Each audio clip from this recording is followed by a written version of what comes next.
Puji Tuhan kalau hari ini kita ada di tempat ini. Biarlah bukan jadi sekedar rutinitas. Ya, kita sebagai orang Kristen kita merayakan Jumat Agung, tapi benar-benar kita hadir di tempat ini dengan hati yang berucapan syukur.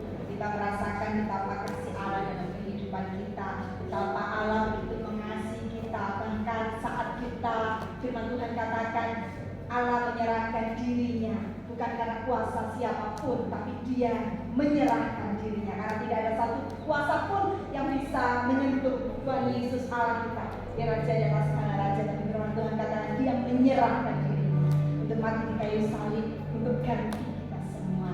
Karena itu kita ada di tempat ini, kita boleh dengan bangga mengatakan aku anak yang dikasihi oleh Dia, aku umat yang dikasihi oleh Allah. Amin. Amin. Mari kita satu hati, kita akan mulai ibadah Jumat Agung pagi hari ini. Kita sama-sama akan tundukkan kepala. Kita akan satu hati, kita akan berdoa. Terima kasih Bapa yang baik. Terima kasih Tuhan Yesus. Terima kasih Roh Kudus. Kami ada di tempat ini semua karena kebaikan-Mu. Tidak ada kata yang bisa kami sampaikan selain kami hanya berkata terima kasih Tuhan. Karya-Mu di kayu salib membuktikan betapa kasih-Mu untuk setiap kami. Engkau tidak menyayangkan diri-Mu disalib menderita untuk menggantikan kami, menggantikan setiap hukuman yang layak kami terima karena dosa-dosa kami. Engkau gantikan, Engkau membeli kami dengan darah-Mu yang mahal. Terima kasih Bapa, sungguh kami mengucap syukur. Biarlah kami tidak menyia-nyiakan kematian-Mu di kayu salib. Kami mau hidup sesuai dengan yang Tuhan mau.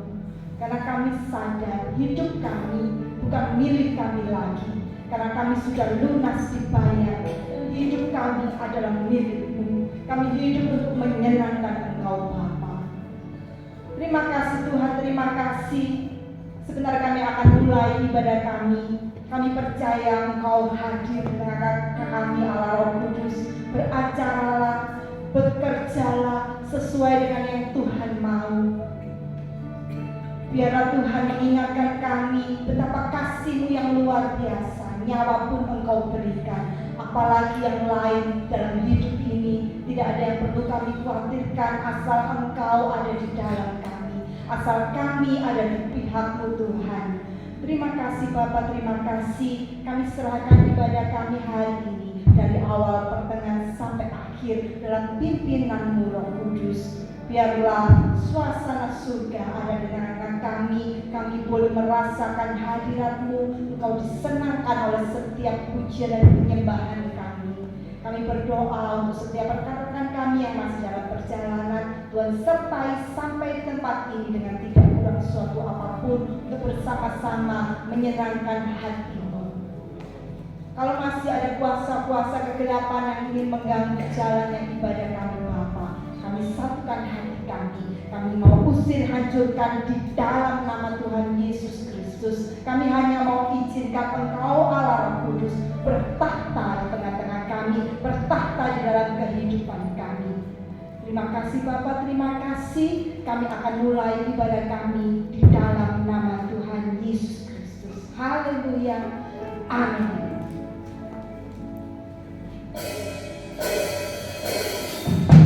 Haleluya, dengan hati mengucapkan syukur karena kebaikan-Nya, karena kasih-Nya. Kita mau bersujud dan berterima kasih untuk segala pengorbanan-Nya di kayu salib. Amin. Haleluya. Haleluya. Haleluya. Terima kasih Tuhan Yesus. Kami mengucap syukur. Sama-sama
Ditinggikan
sehingga Engkau mengaruniakan anakmu yang tunggal untuk setiap kami yang percaya boleh beroleh keselamatan dan hidup kekal. Terima kasih Bapa, terima kasih.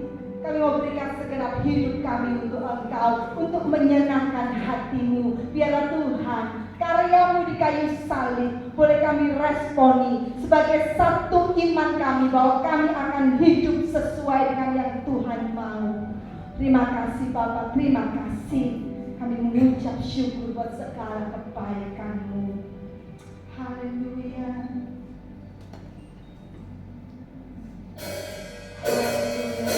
Terima kasih. Biar kita menyerahkan hidup kita untuk dipakai dalam kemuliaan-Nya. Karena hidup kita bukanlah milik kita lagi, tetapi Dia sudah membayar lunas hidup kita untuk jadi alat kemuliaan-Nya. Amin. Haleluya.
sangat penting bagi kehidupan setiap kami umat-umat Tuhan, yaitu hari di mana Tuhan Yesus mati untuk kami. Kami bersyukur Engkau melakukan hal yang luar biasa, rela berkorban, menggantikan segala hukuman dosa kami, sehingga kami yang percaya kepadamu tidak binasa, tetapi kami boleh beroleh hidup yang kekal. Terima kasih Tuhan, terima kasih telah kami sampaikan pujian kami. Biarlah pujian kami boleh menyenangkan hati Tuhan. Bahkan Kau berkenan hadir di tengah-tengah ibadah kami, bersemayam di atas pujian penyembahan setiap umat-umat-Mu ya Tuhan. Tiba saatnya kembali kami akan mendengar kebenaran firman Tuhan. Mari Roh Kudus urapi setiap kami, lembutkanlah hati kami, beri kami hati yang rendah, hati yang rindu, hati yang haus akan kebenaran firman, sehingga ketika benih firman Tuhan itu ditaburkan, sungguh benih firman Tuhan itu boleh tertanam, berakar, bertumbuh dan berbuah dalam hidup kami, hingga hidup kami semakin diubahkan, bahkan iman rohani kami semakin bertumbuh dewasa. Roh Kudus, kami pula hamba-Mu yang terbatas, taruh pikiran dan berkata Kristus pada diri hamba-Mu. Bila Tuhan yang berkata-kata melalui mulut bibir hamba-Mu, sampaikan pesan Tuhan bagi setiap kami saat ini. Kami umat-umat Tuhan siap untuk menerimanya. Di dalam nama Tuhan Yesus Kristus, semua yang siap diberkati dengan firman Tuhan, bersama kita berkata amin. Siap kembali bersama. Kita mau berbunya di dalam kita. Terima kasih. Shalom Bapak Ibu Saudara yang dikasihi Tuhan. Hari ini kembali kita boleh memperingati hari kematian Tuhan Yesus Kristus. Ya, mungkin sudah untuk kesekian kalinya Bapak Ibu Saudara mengikuti ibadah memperingati hari kematian Tuhan Yesus. Tetapi biarlah setiap kali saat kita memperingati hari kematian Tuhan Yesus, sungguh-sungguh makna tujuan Tuhan mati di atas kayu salib buat kita itu boleh kita resapi, kita hayati, sehingga tidak menjadi sesuatu yang sia-sia, tetapi kematian Tuhan Yesus boleh berkarya, bekerja dalam kehidupan setiap kita. Nah, pada hari ini kita akan membuka Alkitab. Kita lihat dari satu ayat yang sangat terkenal. Tadi di dalam doa juga saya sudah sebutkan ayat ini. Injil Yohanes pasal yang ketiga di ayat yang ke-16. Yohanes pada pasal yang ketiga di ayat yang ke-16. Saya akan membacakan. Kalau sudah bisa melihat, menyimak oleh Alkitab ataupun menggunakan gadget yang tentunya hanya digunakan untuk membuka Alkitab saja. Yohanes pasal yang ketiga di ayat yang ke-16. Demikian firman Tuhan. Karena begitu besar kasih Allah akan dunia ini, sehingga Ia telah mengaruniakan anaknya yang tunggal, supaya setiap orang yang percaya kepadanya tidak binasa, melainkan beroleh hidup yang kekal. Yang setuju berkata amin. Nah, Bapak Saudara, hari-hari ini kita hidup di sebuah era atau zaman di mana seringkali orang berkata dan bertanya, buktinya mana? Sekali lagi, buktinya mana? Orang tidak mudah percaya hanya dengan kata-kata.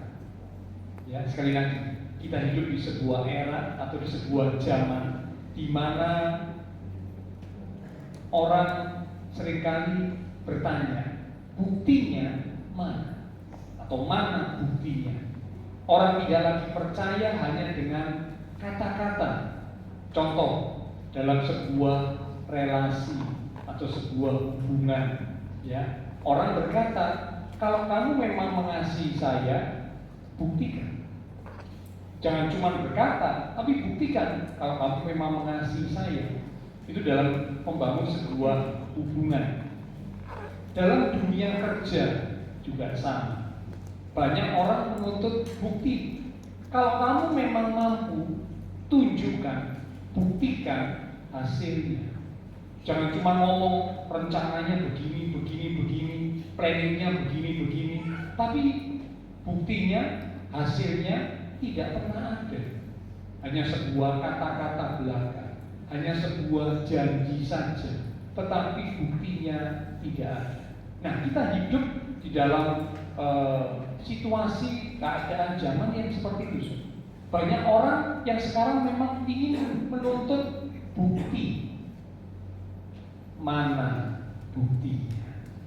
Nah, hari ini kita akan belajar bersama melalui salib, karya Kristus di atas kayu salib, atau saya singkat salib. Melalui salib, Allah hendak membuktikan kepada manusia tiga yang kita akan belajar bersama pada hari ini. Melalui karya salib Kristus, Allah ingin membuktikan kepada kita tiga hal. Karena kan memang manusia seringkali tanya, mana buktinya? Ingin tahu mana buktinya. Nah, melalui salib yang dikerjakan oleh Allah di dalam Yesus Kristus Tuhan, Allah ingin membuktikan tiga hal yang kita akan belajar bersama pada hari ini. Yang pertama, salib membuktikan kepada kita bahwa kasih Allah itu tanpa batas.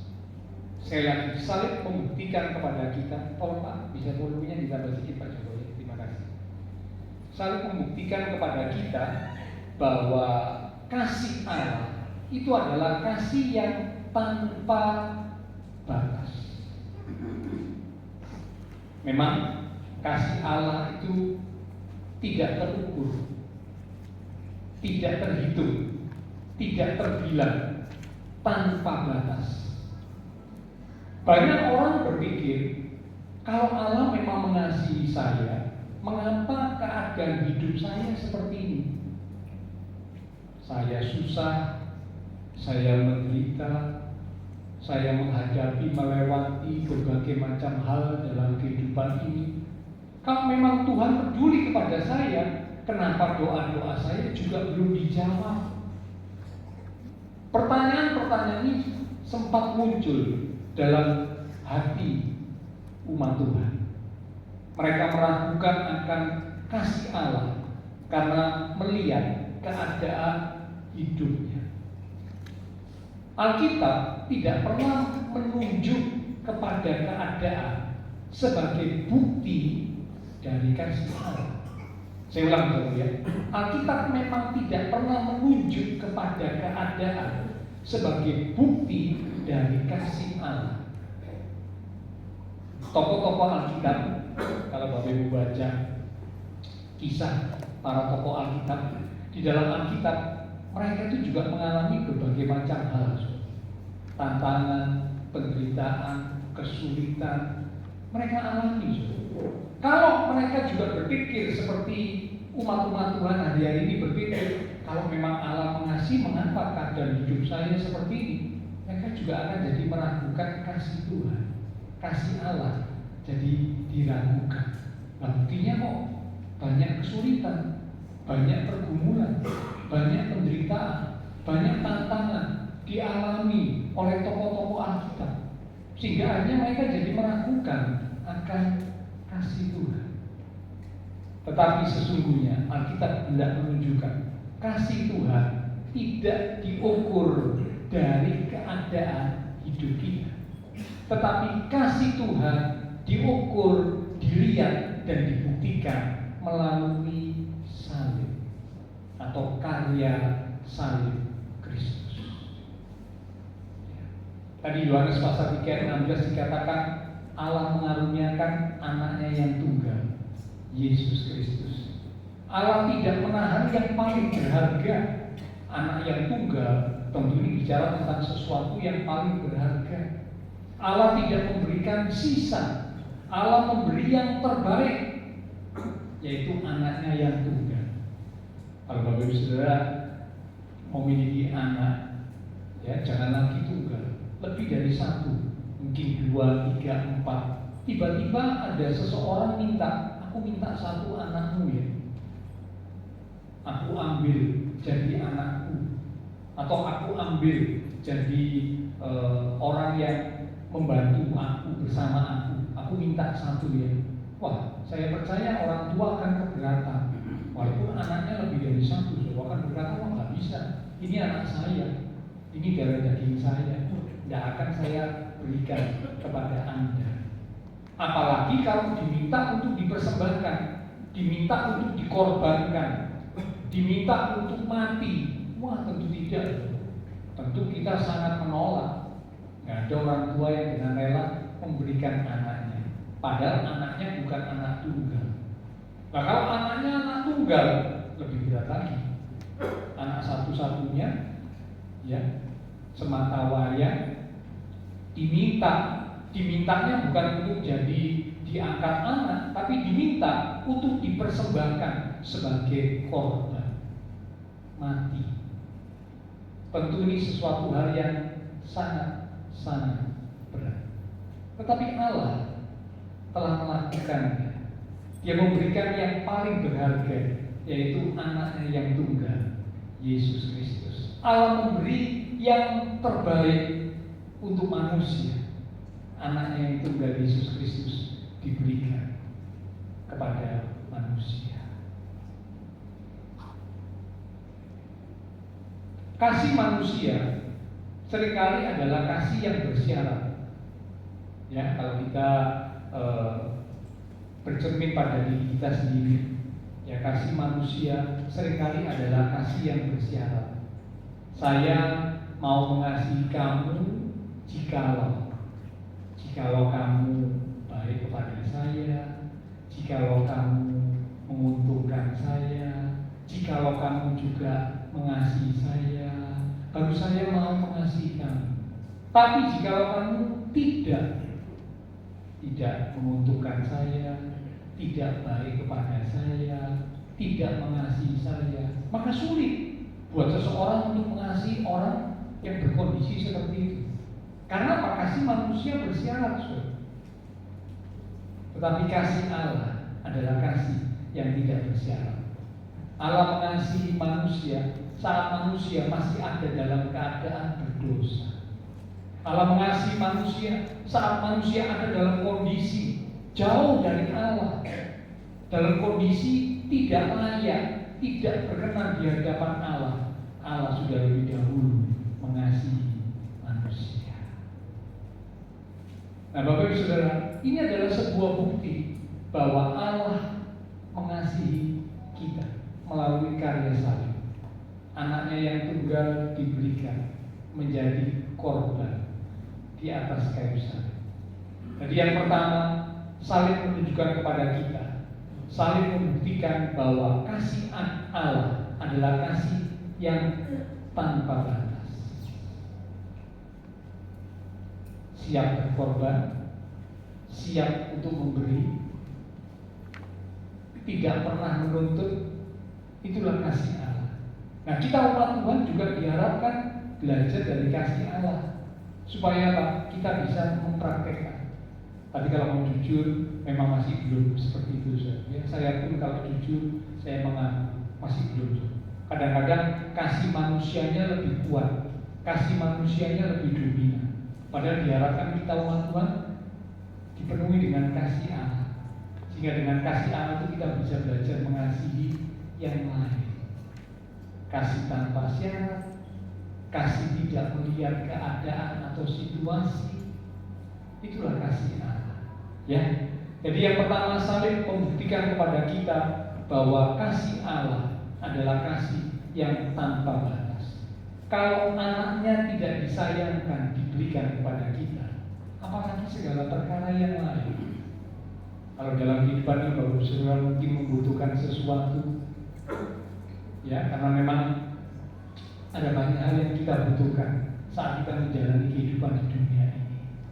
Nah, kalau kita membutuhkan segala sesuatu, datang kepada Tuhan, minta kepada Tuhan. Kalau Tuhan memang berkenan, Tuhan sanggup untuk memberikannya.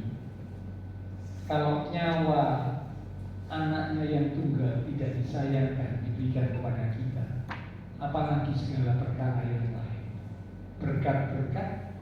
Berkat jasmani, apalagi berkat rohani, tentu Allah akan limpahkan, Allah akan karuniakan kepada setiap kita umat Tuhan. Ya, ini yang pertama. Salib membuktikan kepada kita bahwa kasih Allah adalah kasih yang tanpa batas. Karena itu jangan pernah lagi meragukan kasih Tuhan, apapun situasinya. Ukurlah kasih Tuhan dari salib, bukan dari keadaan hidup kita. Dan mari belajar untuk mengasihi dengan kasih Tuhan, dengan bukti tindakan, bukan hanya dengan kata-kata belaka.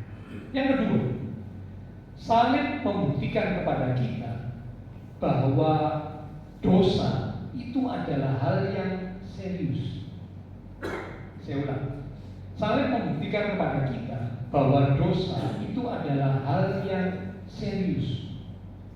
Hari-hari ini ada banyak orang yang melihat atau memandang dosa itu sebagai sesuatu yang tidak serius, sesuatu yang dianggap kecil, sesuatu yang dianggap remeh. Lalu orang mulai berkata, wajar, lakukan dosa, wajar. Semua orang juga memang lakukan hal yang seperti itu. Jadi kalau saya lakukan hal yang seperti itu sekaligus itu hal yang berdosa, wajar. Ya. Bahkan dosa seringkali dijadikan sebagai gaya hidup. Gaya hidup. Ya. Yang tidak benar malah jadi gaya hidup. Buktinya apa? Kalau ada yang benar malah dimusuhi. Ini kan aneh. Ya, contoh dalam soal korupsi. Korupsi sudah jadi gaya hidup. Kalau ada orang yang belajar bekerja atau hidup dengan benar, tidak mau korupsi, malah dimusuhi. Aneh kan? Ya. Tapi ini kenyataan, ini fakta. Yang mau hidup benar, yang tidak korupsi, malah dibenci, dimusuhi. Tiba-tiba saja orang itu hilang, orang itu lenyap dan sebagainya. Ini sebuah pertanda bahwa dosa dianggap sebagai sesuatu yang wajar. Bahkan dosa sudah sering dijadikan gaya hidup manusia. Tetapi salib berkata beda. Ya, Alkitab berkata beda. Dosa bukan sesuatu yang remeh. Mari kita buka Roma pasal yang ke-6. Ini salah satu ayat yang juga sudah terkenal. Kita akan baca Roma pasal yang ke-6 di ayat yang ke-23. Apa kata Alkitab tentang dosa? Roma pasal 6 ayat 23 bagian A saja. Sebab upah dosa atau hasil dari dosa ialah maut. Maut itu bicara tentang kebinasaan. Jadi dosa itu bukan sesuatu yang remeh. Alkitab berkata dosa itu upahnya, hasilnya adalah maut, kematian, kebinasaan. Kalau memang dosa itu remeh, ringan, sepele, Tuhan Yesus tidak perlu mati di atas kayu salib. Betul kan? Kalau memang dosa hal yang remeh, hal yang sepele, untuk apa sampai Allah mengutus anaknya yang tunggal datang ke dunia dan mati di atas kayu salib? Itu hal yang remeh kok, hal yang sepele kok. Tidak perlu Tuhan Yesus sampai datang ke dunia dan mati di atas kayu salib. Tidak perlu. Itu hal yang remeh. Tetapi justru karena dosa itu bukan hal yang remeh, akibat dosa itu fatal, sangat fatal. Alkitab berkata upah dosa maut, kebinasaan. Itulah sebabnya maka Allah mengutus anaknya yang tunggal, Yesus Kristus, datang ke dunia, mati di atas kayu salib. Ini menunjukkan kepada kita, ini membuktikan kepada kita bahwa dosa itu hal yang serius. Umat Tuhan jangan pernah menganggap remeh atau menganggap sepele tentang dosa, seperti pandangan-pandangan yang dimiliki oleh orang-orang yang tidak mengenal Tuhan, sehingga menganggap dosa itu sesuatu yang wajar, bahkan menjadikan dosa itu sebagai gaya hidup. Nah, kita umat Tuhan nggak boleh seperti itu, saudara. Melalui karya salib Kristus membuktikan, menunjukkan kepada kita bahwa dosa itu adalah hal yang sangat serius. Akibatnya fatal. Nah, hari-hari ini ada dosa-dosa modern yang nampaknya itu sepertinya tidak terlalu berdosa, tetapi ini juga termasuk dosa. Contoh, beberapa dosa yang nampaknya tidak terlalu berdosa, seperti kayak dosa dalam tanda kutip, dosa yang halus gitu ya. Kesombongan yang terselubung. Nah, ini adalah sebuah dosa. Kadang-kadang ada orang menganggap sombong-sombong sedikit tidak apa-apa, karena aku bisa, aku mampu, aku punya sesuatu, ya tidak apa-apa, menjadi hal kebanggaanku. Nah, ini kesombongan yang terselubung ternyata juga dosa. Alkitab berkata Allah membenci orang yang sombong. Contoh yang lain, di dunia modern ini ada banyak ambisi-ambisi. Ambisi yang akhirnya menggantikan Tuhan. Bukankah seharusnya dalam hidup kita umat Tuhan yang berdaulat atas kita itu adalah Tuhan? Seperti sebuah pujian berkata, berdaulat atas hidupku, ku berserah penuh. Tapi ternyata ada umat-umat Tuhan, dia tidak lagi menjadikan Tuhan yang berdaulat atas hidupnya, tapi dia punya banyak ambisi-ambisi.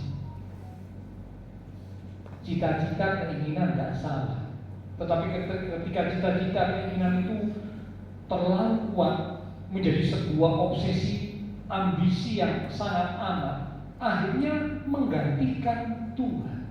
Sehingga Tuhan tidak lagi yang berdaulat atas hidup kita sebagai umat-umatnya, tetapi yang menguasai atau berdaulat atas hidup kita adalah keinginan atau ambisi pribadi kita. Nah, ini bahaya, saudara. Ini ternyata juga sebuah dosa. Karena apa? Tadi pujian-pujian banyak mengatakan hidup kita bukan lagi milik kita, tapi hidup kita adalah miliknya Tuhan yang sudah mati buat kita, yang sudah menebus kita. Nah, seharusnya kalau hidup kita milik Tuhan, yang berdaulat atas hidup kita juga adalah Tuhan. Tetapi sayang, ada umat-umat Tuhan yang tanpa mereka sadari, mereka melakukan dosa-dosa yang nampaknya halus, dosa-dosa modern yang nampaknya halus, seperti ambisi yang menggantikan Tuhan. Ada lagi contoh dosa-dosa modern yang nampaknya halus, ya. Apa itu? Contoh yang lain adalah hidup yang penuh dengan kesibukan. Jika karena hidupnya sibuk, dia jalani hidupnya tanpa Tuhan, jauh dari Tuhan.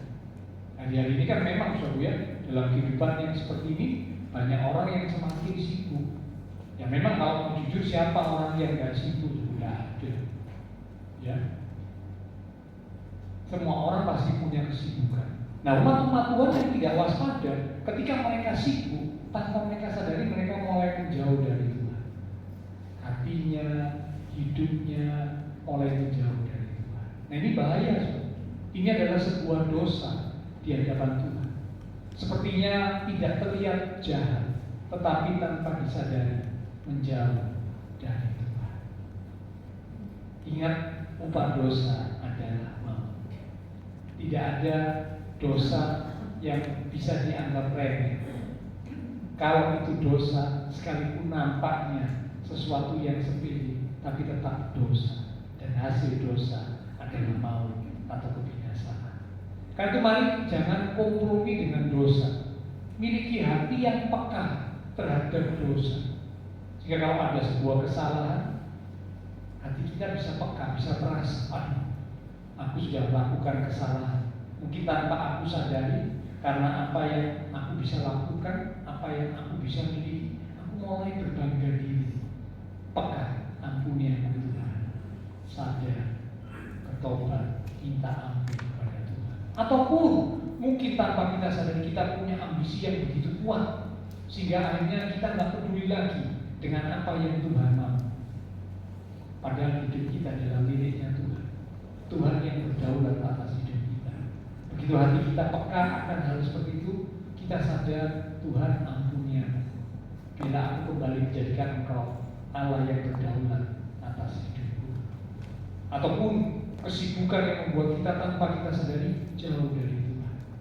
Hati kita peka, sadar Tuhan ampuni aku. Tanpa aku sadari aku mulai menjauh dari Tuhan. Padahal Tuhan rindu supaya kita umat-umatnya dekat pada Dia. Satu ayat berkata, mendekatlah kepada Tuhan, maka Tuhan akan mendekat kepada kita.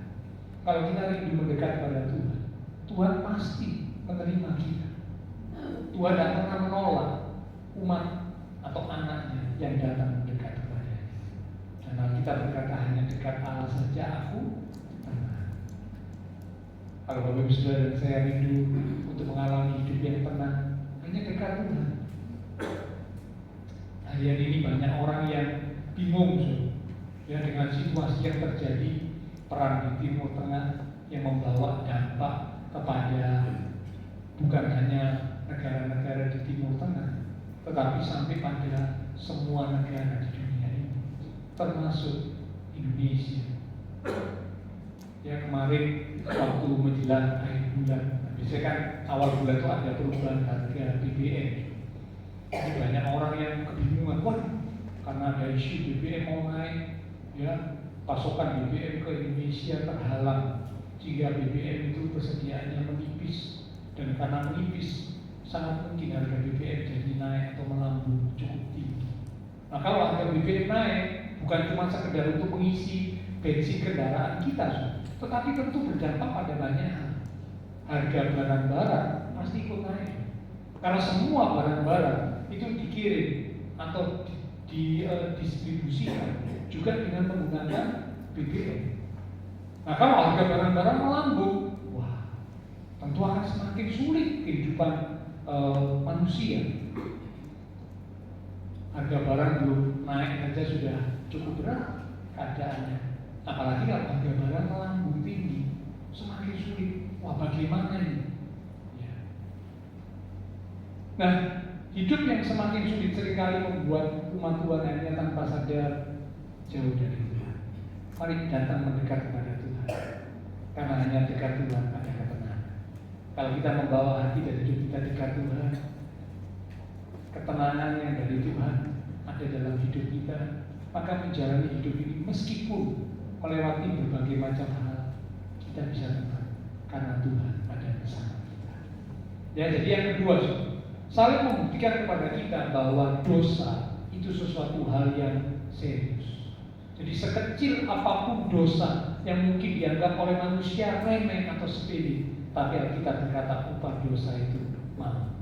Kalau kita sadar kita sudah melakukan dosa, segera ya kita datang kepada Tuhan, kita mengakui dosa kita minta ampun, kita bertobat, dan kita kembali kepada jalan Tuhan.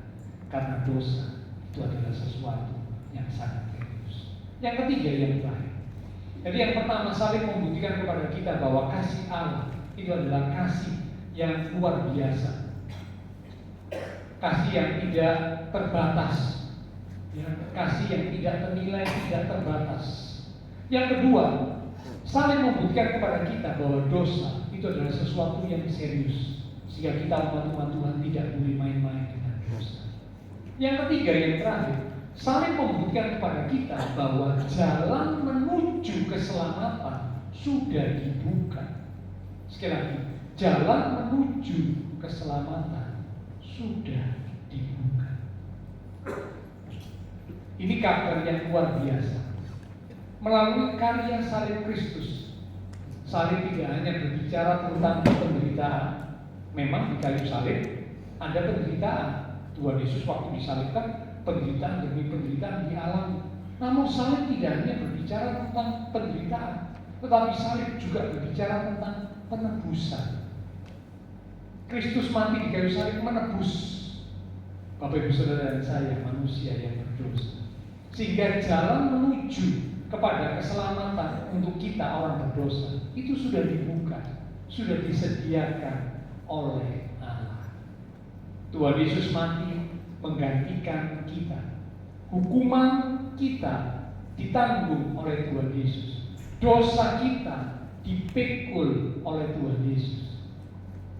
Bukankah Kalau kita cermati di Alkitab, Tuhan Yesus semasa hidup di dunia ini tidak pernah melakukan kesalahan, tidak pernah melakukan dosa, sama sekali tidak pernah. Dicari-cari kesalahan, tidak ditemukan kesalahan. Mengapa? Karena memang Tuhan Yesus sempurna, tidak pernah salah. Tapi kalau tokoh-tokoh Alkitab masih bisa salah, siapapun, kalau Bapak Ibu baca di Alkitab, siapapun mereka, tokoh-tokoh Alkitab yang hebat sekali, mereka tetap bisa melakukan kesalahan, pernah melakukan kesalahan. Hanya satu yang diceritakan di dalam Alkitab yang pernah hidup di dunia tapi tidak melakukan kesalahan, itulah Tuhan Yesus saat menjadi manusia. Tuhan tidak melakukan kesalahan sama sekali, dicari kesalahannya pun tidak ditemukan, sehingga akhirnya perlu menggunakan orang yang disuap. Ya, itu Alkitab menceritakan ada orang yang disuap dibayar untuk memfitnah bahwa Tuhan Yesus melakukan kesalahan lewat kata-katanya menghujat Allah dan sebagainya. Ini fitnah yang dilakukan, ya, dengan suap yang diberikan. Ya, jadi kalau bicara tentang suap, sudah saya heran. Bukan hanya terjadi hari-hari, ternyata pada masa Alkitab ditulis, ketika Tuhan Yesus ada di muka bumi, suap itu sudah ada. Ya, suap itu sudah ada. Ya, ini buktinya ada orang-orang yang disuap untuk memfitnah. Karena dicari kesalahannya Tuhan Yesus sudah ada, difitnah supaya ada kesalahan dan bisa dijadikan sebagai bukti untuk dihukum. Nah, Tuhan Yesus yang tidak bersalah, namun dijadikan bersalah, dijadikan berdosa, mati di atas kayu salib. Disalibkan waktu itu adalah sebuah hukuman untuk orang yang sangat jahat. Jadi kalau ada orang yang melakukan kejahatan yang sangat besar, maka hukumannya itu adalah disalibkan. Nah, Tuhan Yesus yang tidak bersalah, sama sekali tidak ada salah, tidak ada dosa, tapi harus menjalani hukuman di kayu salib sebagai hukuman yang terberat, dianggap sebagai orang yang sangat jahat. Menggantikan siapa?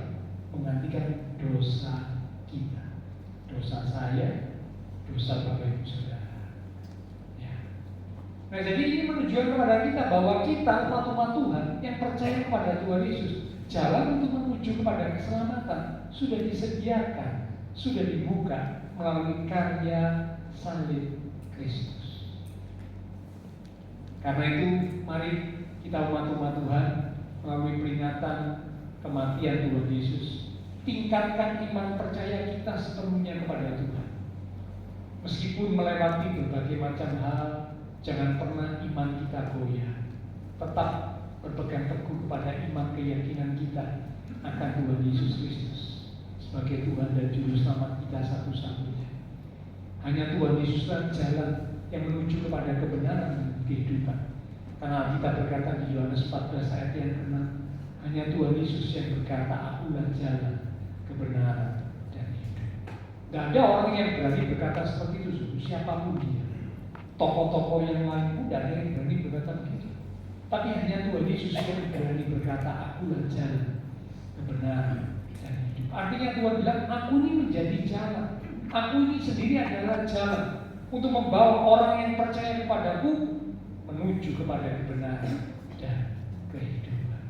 Nah, karena itu mari pegang iman percaya kita kepada Tuhan dan jalani hidup bersama dengan Tuhan.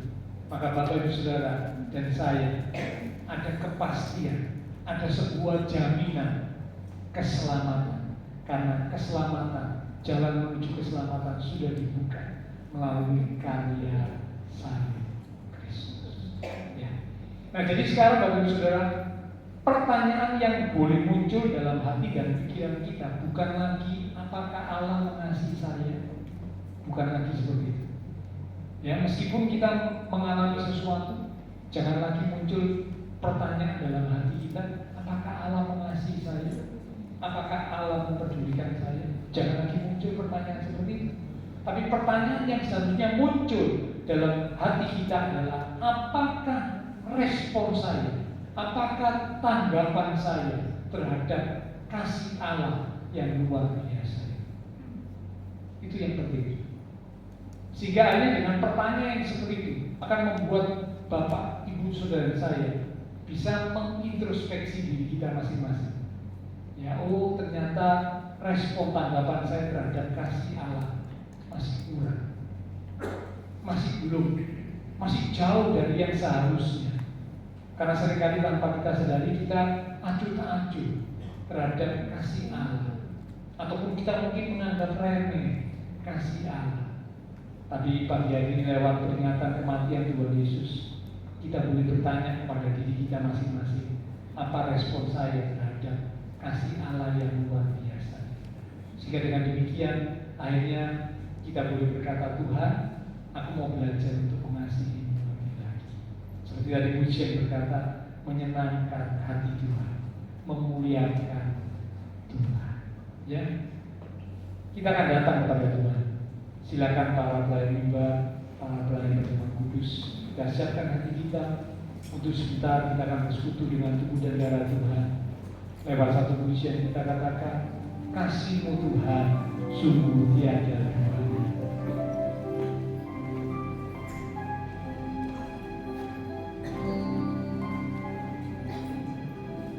Belum pernah ada kasih dunia.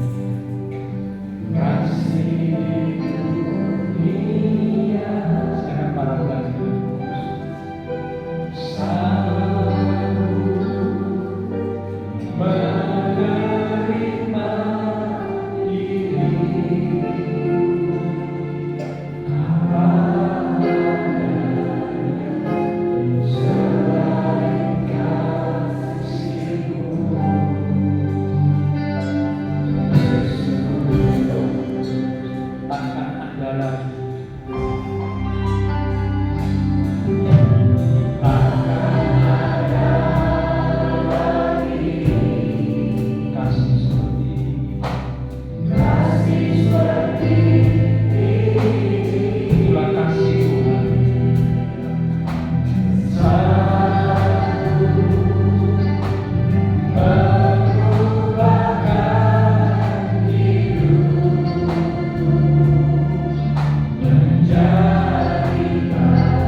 kami boleh disadarkan bahwa salib yang sudah ditanggung oleh Tuhan Yesus, yang hari ini kami peringati sebagai peringatan kematian Tuhan Yesus, membuktikan kepada kami 3 hal yang sangat penting.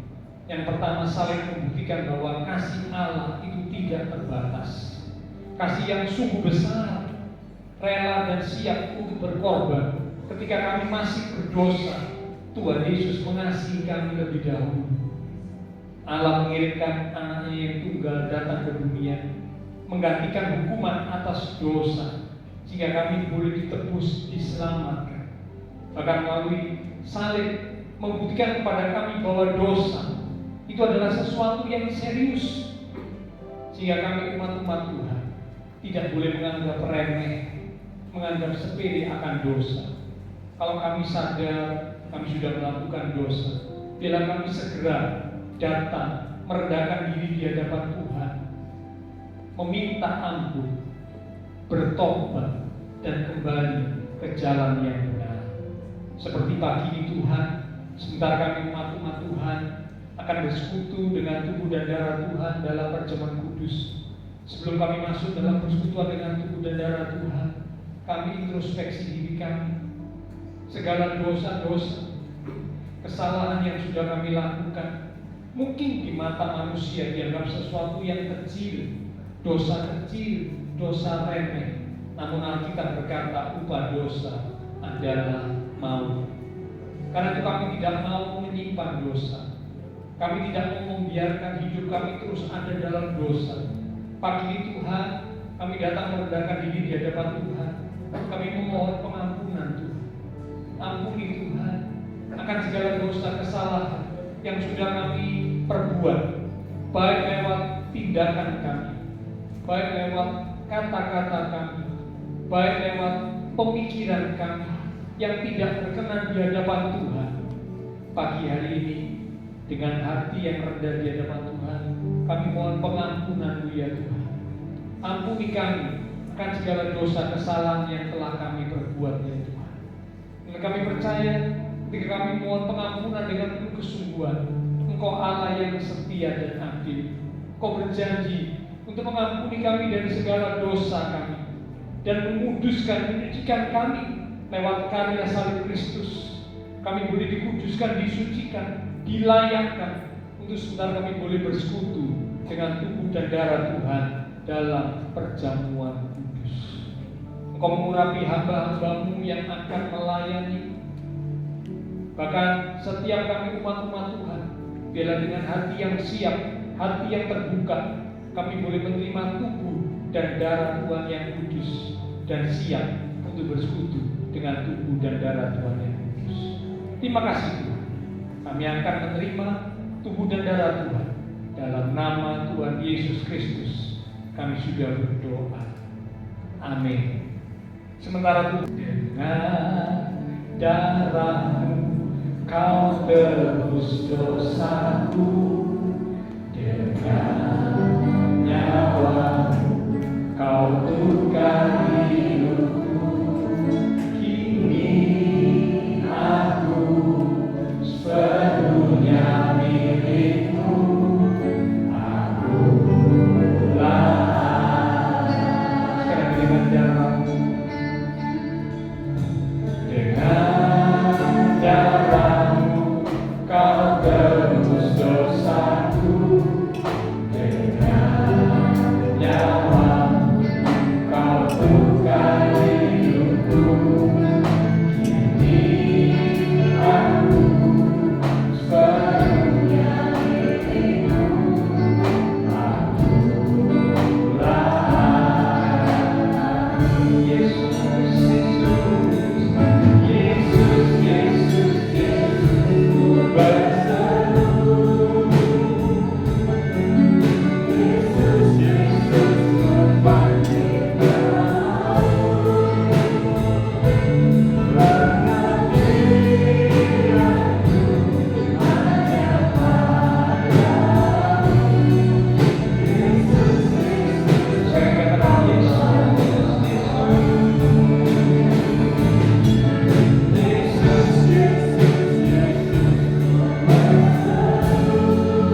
kematian-Mu di atas kayu salib, kami manusia yang berdosa, yang seharusnya menerima penghukuman, berjalan menuju kepada kebinasaan, tetapi kami telah ditebus.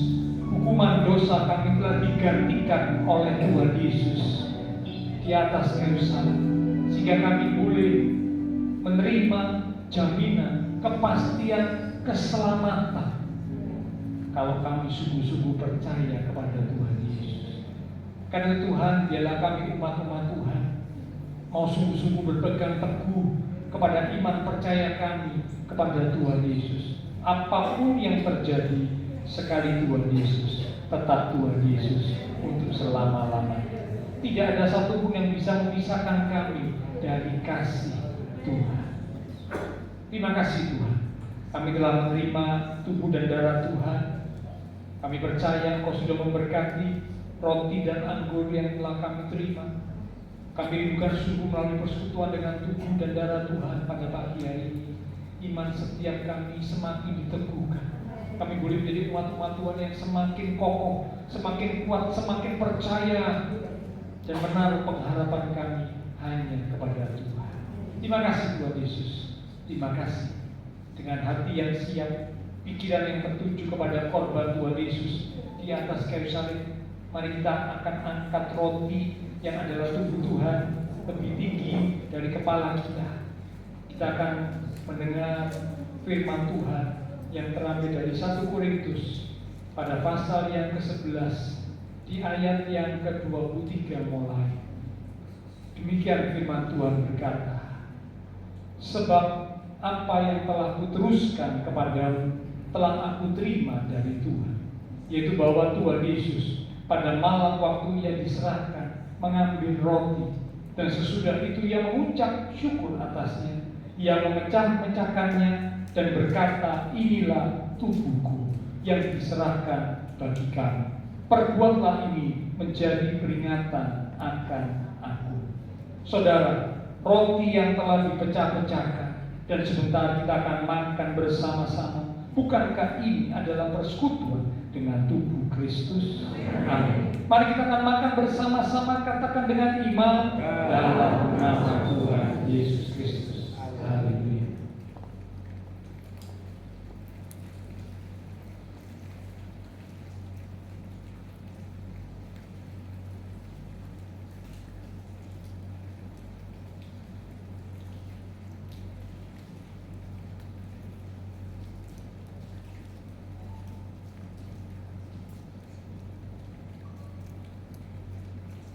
Terima kasih Tuhan.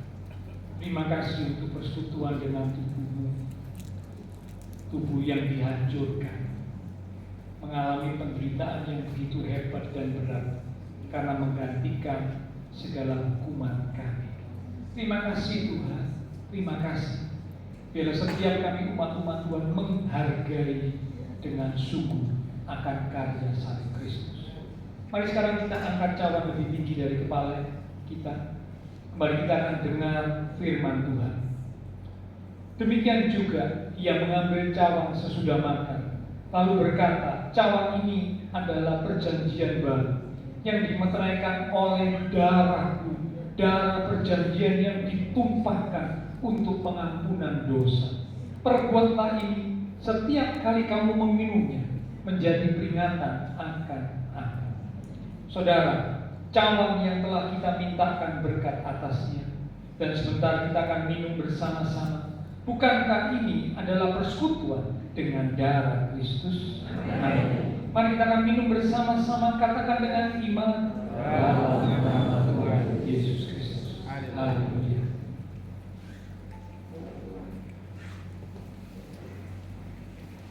Mari kita syukur kepada Tuhan. Katakan terima kasih Tuhan. Terima kasih. Kami bersyukur kepada-Mu. Haleluya. Haleluya. Haleluya. Haleluya.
persekutuan dengan tubuh dan darah Tuhan, maka kasih dan kuasa Tuhan sudah mengalir dan bekerja dalam hidup kami.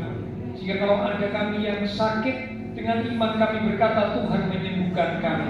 Kalau ada kami yang lemah, dengan iman kami berkata Tuhan memberikan kekuatan yang baru kepada kami.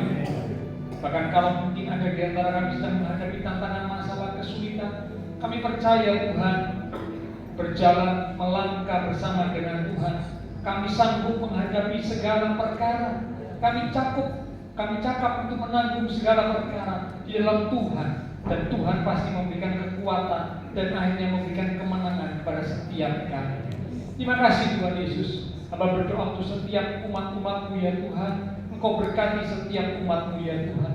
Diberkati iman rohani, diberkati keluarga rumah tangga, diberkati usaha pekerjaan, diberkati studi sekolah, diberkati kesehatan kami, bahkan diberkati masa depan kami.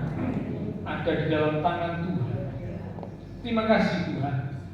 Kami berdoa untuk semua rekan-rekan sepelayanan yang sudah melayani, persembahan yang dipersembahkan, apapun yang dilakukan oleh setiap umat-umat Tuhan, karena mengasihi Tuhan, Allah sumber segala berkat akan memberkati kembali dan terus memakai kehidupan setiap kami, untuk kami boleh lebih lagi berkarya bagi Tuhan untuk kemuliaan Tuhan. Kami berdoa buat teman-teman seiman kami yang tidak bisa hadir, mereka-mereka yang membutuhkan bantuan doa. Yang pertama kami berdoa untuk Pak Gedi yang saat ini dalam kondisi yang kritis Tuhan. Kami serahkan Pak Gedi ke dalam tangan Tuhan. Engkaulah yang memiliki kehidupan kami manusia. Kalau Tuhan mau menyembuhkan, tidak ada perkara yang mustahil. Tetapi kami berserah kepadamu, sebab Engkau tahu yang terbaik. Engkau yang punya waktu. Segala ada di dalam tangan-Mu ya Tuhan. Biarlah Engkau yang beracara dalam kehidupan Pak Gedi, sehingga kuasa-Mu, nama-Mu dipermuliakan. Kami berdoa buat teman-teman seiman kami yang lain Tuhan. Mungkin mereka tidak bisa hadir karena mereka sedang bepergian. Tuhan melindungi menyertai mereka. Biarlah mereka boleh sampai kembali tiba di Surabaya dengan selamat. Kami berdoa memberkati bangsa negara kami Indonesia, pemimpin-pemimpin bangsa kami, kota kami Surabaya, demikian juga tetangga lingkungan sekitar gereja Tuhan. Memberkati setiap jemaat-jemaat Tuhan yang berulang tahun sepanjang minggu ini. Biarlah dengan pertambahan usia yang Tuhan beri, membawa kami umat-umat Tuhan semakin dekat, semakin mengasihi Tuhan lebih lagi. Kami berdoa pula untuk ibadah-ibadah yang diselenggarakan oleh gereja-gereja Tuhan di seluruh muka bumi. Baik hari ini memperingati kematian Tuhan Yesus, baik besok minggu untuk memperingati kebangkitan Tuhan Yesus. Biarlah Engkau beracara ya Tuhan, jika melalui ibadah-ibadah membawa umat-umat Tuhan semakin mengerti makna kematian dan kebangkitan Tuhan Yesus. Sehingga umat-umat Tuhan semakin sungguh lebih lagi mengiring Engkau, semakin setia, semakin mengasihi Tuhan, dan hidup kami boleh memuliakan Tuhan, berkenan kepada Tuhan, dan menjadi berkat. Terima kasih Tuhan Yesus. Terima kasih. Setelah selesai ibadah, kami akan berpisah satu dengan yang lain, kembali ke aktivitas kami, kembali ke keluarga rumah tangga kami. Biarlah segala berkat, anugerah, damai, sukacita yang melimpah dari Allah Bapa Surgawi, kasih Tuhan Yesus Kristus, persekutuan dengan kuasa Roh Kudus akan memimpin menuntun langkah kehidupan setiap kita. Itu terus menyertai kita sekalian mulai pagi ini sampai Maranatha Tuhan Yesus datang kembali. Di dalam nama Tuhan Yesus Kristus, semua yang percaya diberkati Tuhan. Mari bersama dengan iman kita berkata, amin. Sampai berjumpa hari Minggu besok.